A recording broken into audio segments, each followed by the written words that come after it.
Hi, everybody.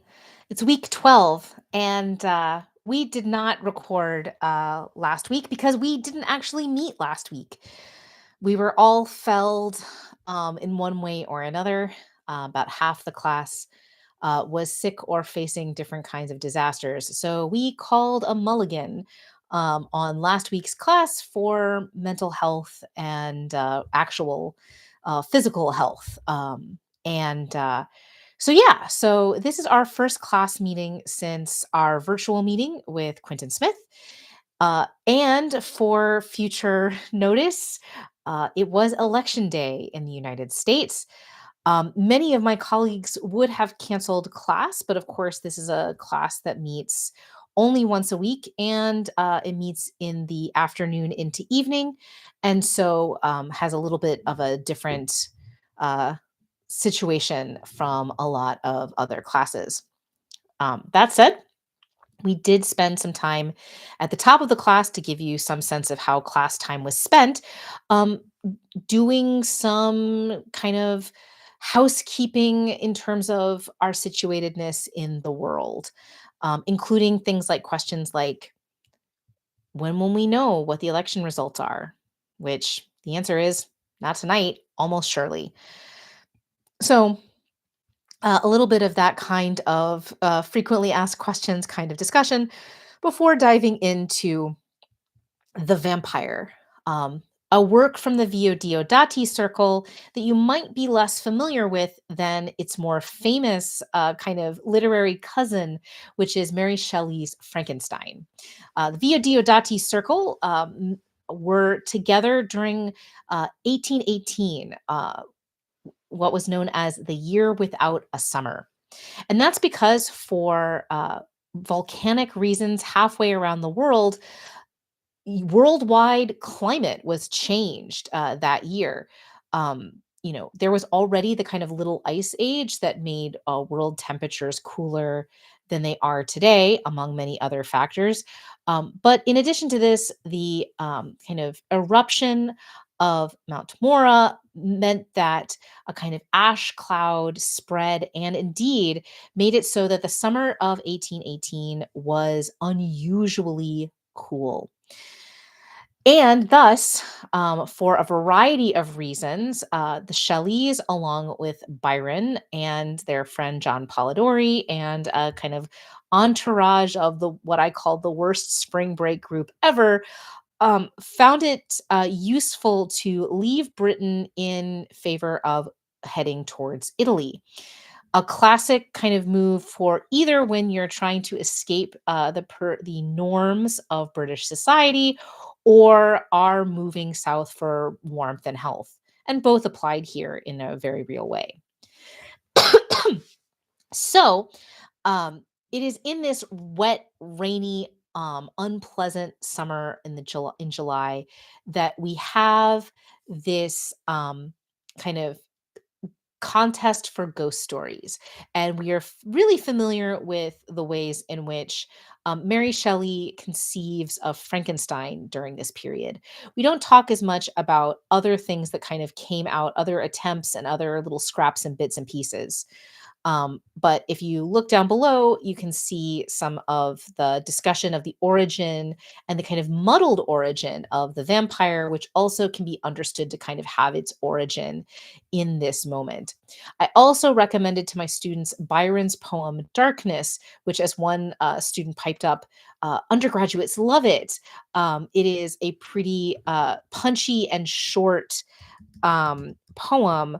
Um, that is similarly kind of apocalyptic. Um, I had a dream, which was not all a dream. The bright sun was extinguished, and the stars did wander darkling in the eternal space, rayless and pathless, and the icy earth swung blind and blackening in the moonless air. Morn came and came and brought no day, and men forgot their passions in the dread of this their desolation, and all our hearts were chilled to a selfish prayer for light. And they did live by watchfires and the thrones and the palaces of crowned kings and the huts The habitations of all things which dwell were burnt for beacons. Cities were consumed, and were gathered round their blazing homes to look once more in each other's face. Happy were those who dwelt within the eye of the volcanoes and their mountain torch. A fearful hope was all the world contained. Forests were set on fire, but hour by hour they fell and faded, and the crackling trunks extinguished with a crash, and all was black. The brows of men by the despairing light wore an unearthly aspect, as by fits the flashes fell upon them. Some lay down and hid their eyes and wept, and some did rest their chins upon clenched hands and smiled, and others hurried to and fro and fed their funeral piles with fuel and looked up with mad disquietude at the sky on the dull sky, the pall of a past world, and then again with curses cast them down upon the dust, and gnashed their teeth and howled. The wild birds shrieked, and terrified did flutter on the ground and flap their useless wings. The wildest brutes came tame and tremulous, and vipers crawled and twined themselves among the multitude, hissing but stingless. They were slain for food. It goes on from there, right? Um, and so this apocalyptic poem is also inspired by this kind of weekend or this week, this period of time. Um, and darkness had no need of aid from them. She was the universe. So that's Byron the poet. But what we were encountering was Byron the Byronic figure, which we tend to think of as a kind of romantic with a little R as well as a big R. The kind of figure that you see in a Bronte novel, dark and brooding. But that's not what Polidori saw. Instead, Polidori thinks of Byron as a vampire, a monster, one who sucks the blood and life from women. And it's really interesting that he takes his kind of code name for Byron, Lord Ruthven, directly from another, even more explicit Romana Clay novel with a key, Glenarvan by Lady Caroline Lamb, which had come out 2 years before in 1816. And Caroline Lamb is the person who calls Byron mad, bad, and dangerous to know. And it's that novel that basically gets her thrown out of society because she is scathing about her former lover, Byron, but also basically about the entire apparatus of London society, casting herself as an innocent. Who things happen to, and who could not possibly be to blame for anything that ensued thereafter. Didn't really go well for her. Um, in Glenarvan, Lord Ruthven is the seducer, who is indeed nearly monstrous in the ways that he preys upon the Carolyn Lamb kind of stand-in. And we actually did indeed compare the ways in which Carolyn Lamb describes her own kind of Mary Sue and what a Mary Sue is, in comparison to how Polidori describes his own avatar, Aubrey. Um, Interestingly, kind of it is an idea Aubrey is an idealized version of himself. We compared him to Emma Woodhouse. He is very nearly handsome, clever, and rich. He's also layered with the stuff of the quixotic tradition, what you might know as Don Quixote, Cervantes' work of prose fiction that um, uh, is kind of a watchword for much of the 18th century and beyond for people who have been kind of had their heads addled by their reading of fiction, especially romance, little r romance. The tales of chivalry turned Don Quixote's head. And in the case of Aubrey, it is the fact that he has had an unregulated set of instruction through tutors who did not have control over him. He is an orphan whose guardians protected his wealth more than they protected the kind of raising of him to good morals. So he is idealized and idealizing, thinks that all folks have the same kinds of values and virtues that he does. And that will prove to be his downfall and the downfall of his entire house, as both he and his sister will die because of Lord Ruthven's praying. And so, what's interesting about The Vampire is this kind of contextual linking to Byron and this kind of little small vogue for Byron, one of the early celebrities that we can think about in those terms, which is certainly something that I have on my mind. And one of the kind of challenges of studying the vampire is how intimately it has been connected to Byron. In fact, the first editions of the novel, novella, tale connect and attribute it to Byron. And Byron repudiates it, and Polidori says, "No, I wrote it, doofuses." Um, but this kind of association with Byron becomes the lens through which it's entirely understood. And that's a little bit of an impoverishment.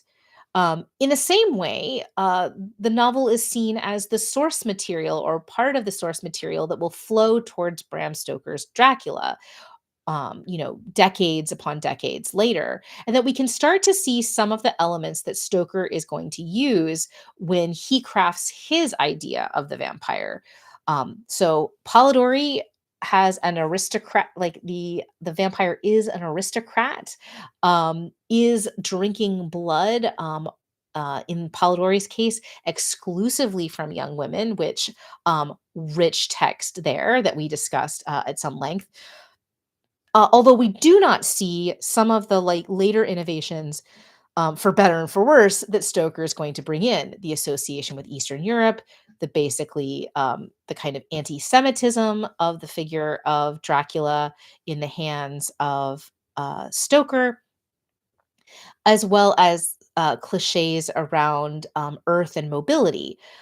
As we talked about a little bit today, although Stoker's novel is beyond the scope of this class, the later Dracula novel becomes a really interesting meditation on technologies of all kinds. Everything from the telegraph to the railway, to the ways in which shorthand shapes who can access which parts of the information. But again, that's a different class. And it's worth, I always will plug Dracula Daily as an interesting way to encounter the text if you don't have time otherwise. Although, of course, what's interesting, as I brought up to students, is that Dracula Daily reassembles the novel into linear order, highlighting the fact that Stoker tells the tale of Dracula as a series of revelations as we encounter different documents in the case.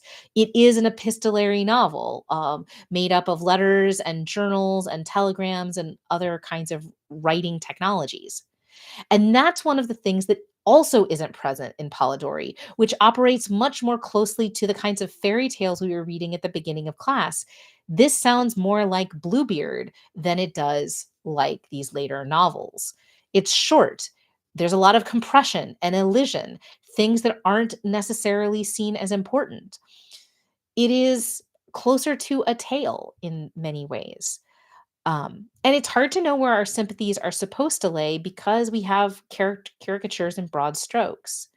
And even Aubrey, our focalizing character who we're supposed to care about, feels like a cliche. And a cliche, as I unpack to students, of The Man of Feeling, which is a novel from the 1770s by Henry Mackenzie, which is kind of constructed as, oh, this is a fragmentary narrative because I found it being used as gun wadding in the pocket of a clergyman.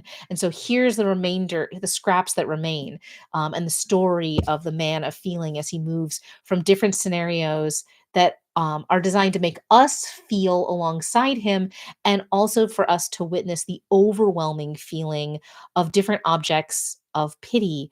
And emotion that the man of feeling encounters. There's not a lot of pity to be had for the female victims in this particular novella when we turn to the vampire.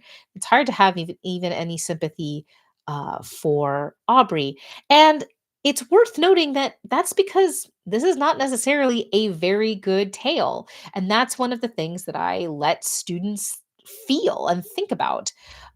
Sometimes in literary historical settings, we encounter texts that don't necessarily have an enormous amount of aesthetic merit, but that are valuable for other kinds of reasons, being whether they are emblematic of a particular moment in literary history, they are the kind of precedent or inspiration or building blocks of later work.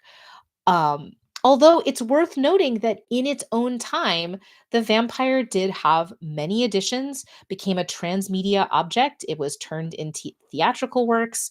That some people got something out of this text. And indeed, some of my students did report that they found some really interesting parts of this text. A few banger lines, as it were, in terms of the ways in which Ruthven is described, in terms of the grayness and the leadenness of his gaze. Some of the kinds of language was indeed delightful. But it's not Austen's Emma, and it doesn't have to be in order to be worthwhile for us to examine as a literary object if we are cultural literary historians in this way, which is actually a useful thing for us to think about. Not everything has to be a classic. And it's worth noting, as I reminded students, the novel as an object of serious literary study is only a notion that we can trace back to the early 20th century in higher education. um, the process by which the novel became respectable and then taken seriously in all its forms is a long and slow process, and one that mirrors other genres. I mean, one of the things that we talked about today was the ways in which I am contributing to the nascent evolution of actual play into taking it seriously, giving it terminology, analyzing it in a variety of ways. And so that's where we left our discussion of the vampire, basically digging into it in terms of its original context and its afterlife, talking a little bit about it through different lenses, including a kind of feminist lens that paid attention to what's happening with women. Shout out to Gail Simone's notion of women in refrigerators, which my students knew but did not know that was the term. So that was a fun moment at halftime in class. And also the kind of queer lenses, right? This is the story of where the most salient bond is between Ruthven, the vampire, and Aubrey, his most pointed victim and our focal character. This is a masculine tale written by a male author. And the women exist only kind of in triangulation, in a kind of notion that seems very kind of appropriate to connect to Eve Kosofsky Sedgwick's notion from Between Men, which is, oh my God, almost 40 years old, but still the idea that homoerotic kind of charge often was kind of facilitated through female conduits in the late 18th century and into the 19th century.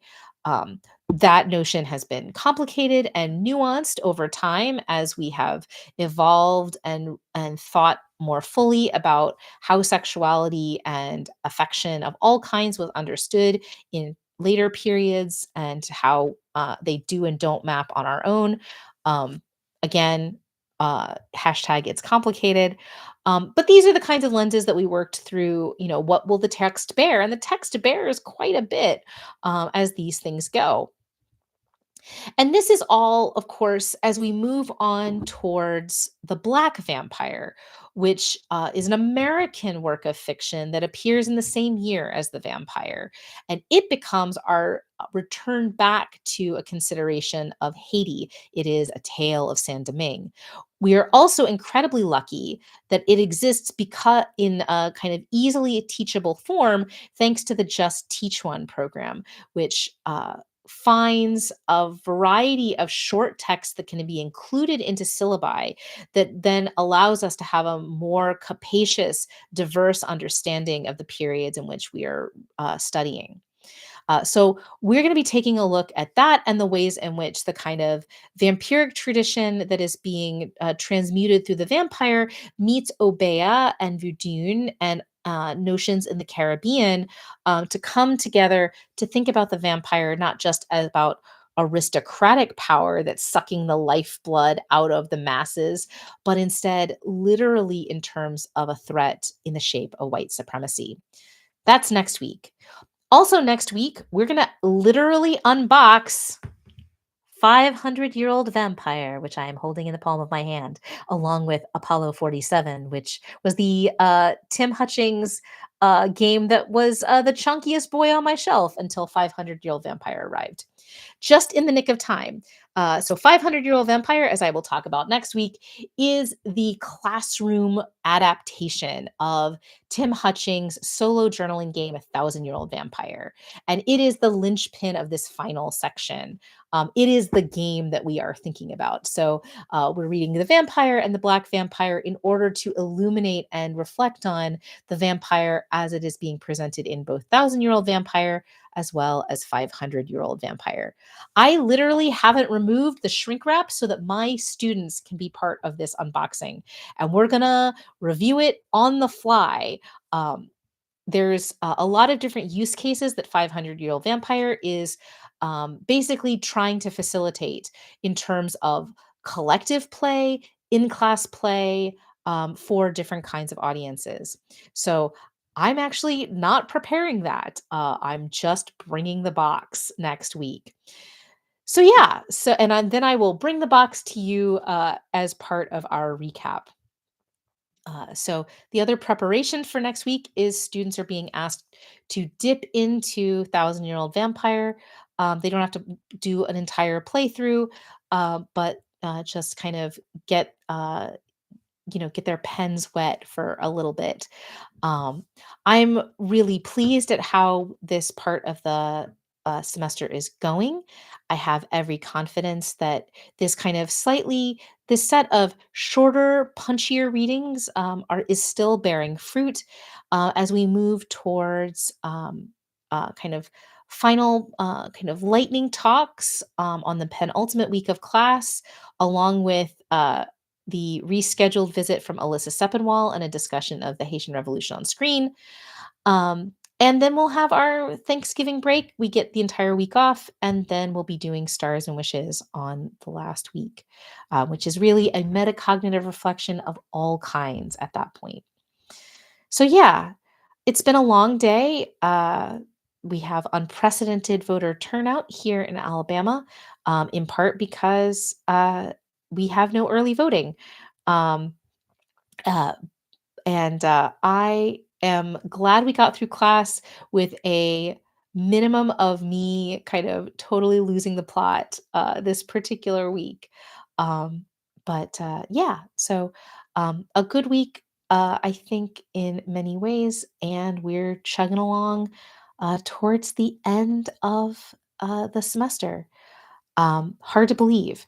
I will be on teaching leave in the spring, and so while my students are working on their final projects, I'm using November to meet with them on a fairly regular basis as their different projects need, but also to do daily writing towards the actual playbook, which has meant that I can also mentor them in a new way in terms of thinking about the writing practice and habits.